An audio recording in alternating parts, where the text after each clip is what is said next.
Well, first of all, it's very difficult to find a single sentence answer. They're not being killed. I've watched this stuff for what it's worth, me being the witness from the days back in the 1950s. I'm an ancient old bastard. When Joey Smallwood was in many ways, a fairly tyrannical premier at the end of his days. And I thought I learned then as a teenager what overreach was like and what, even in a minuscule circumstance like Newfoundland, it's not Russia or the United States, but nonetheless, when you get in charge, how you over time you attenuate or you lose or you diminish the few noble impulses that you may have come in with and become completely obsessed with yourself. To go right to your question, however, it really is very difficult that after 2 years and very sporadically effective measures, don't take the mask, they'll hurt you, take the mask, ignoring the old age homes, the economic ruin that's going on.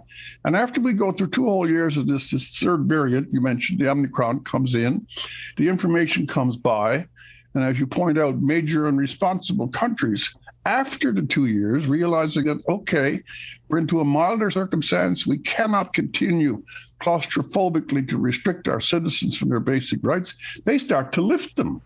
Serious countries start to lift the mandates. And so at the tail, and also, as you mentioned, some of the provinces in Canada. And at this point, a single group, the truckers, who for 2 years were going around delivering food and being regarded as heroes. They live, as people have pointed out, solitary lives. They're alone in their trucks. But after 2 years, at the very, very end, a core of those truckers, and it could be from principles of civil liberties. It could be because they believe that they've already had COVID and therefore they have immune. In other words, there's a whole host of rational reasons that some people would say, no, I have occupation and it's 2 years and all these things are going away. And instead, they're threatened. Their livelihoods are threatened. Their actual livelihoods. And then I got to get this in. They make this point. They say to Ottawa, they say to their own politicians, why are you doing this? We have worked like others have not worked. We have worked as hard as the medical staff. We have worked as hard as the grocery clerks. And we are the people bringing you the food and, by the way, the supplies for the hospitals. So of all the people to single out the working class trucker, and then they go across Canada in the middle of the winter. There's a week's warning, and here's the key: at no point did any substantial authority, backbencher, minister of finance, or prime minister send out either a delegation or himself and say, look, these guys and gals in these trucks are the heart and soul of this country. Come in and let's have a chat. We're Canadians. We talk about things. We have prided ourselves ever so much that we're so polite and we're so compromising. We say sorry when someone else hits us. So where did the ethic, the intrinsic ethic of the Canadian temperament disappear? And instead of saying, oh my God, what a joy it would be to talk to someone who's not in cabinet, to talk to someone who does a job, who has kept society functioning. If you guys have problems, I really want to speak to you because I'm your prime minister. And I'm also the prime minister of Canada. But no talk, none at all. And instead, this is the thing that really got my temper up. Instead, out of the blue, like some dark wizard, he comes down on them. They're racists.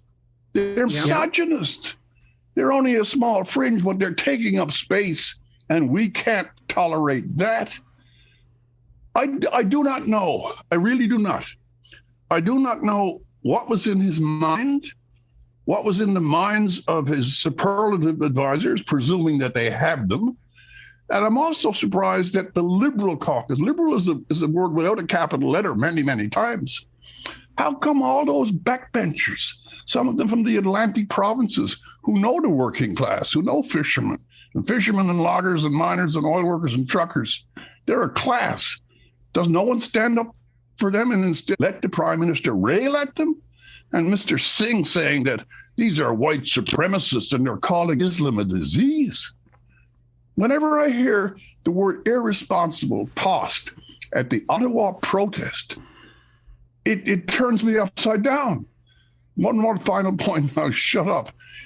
When have you seen, when in America or in Canada, a 2.5-week protest by BLM or Antifa or some environmental group, and not a window smashed, not a police officer attacked, no burning of buildings, no shouting curse words at the police forces, no intimidation?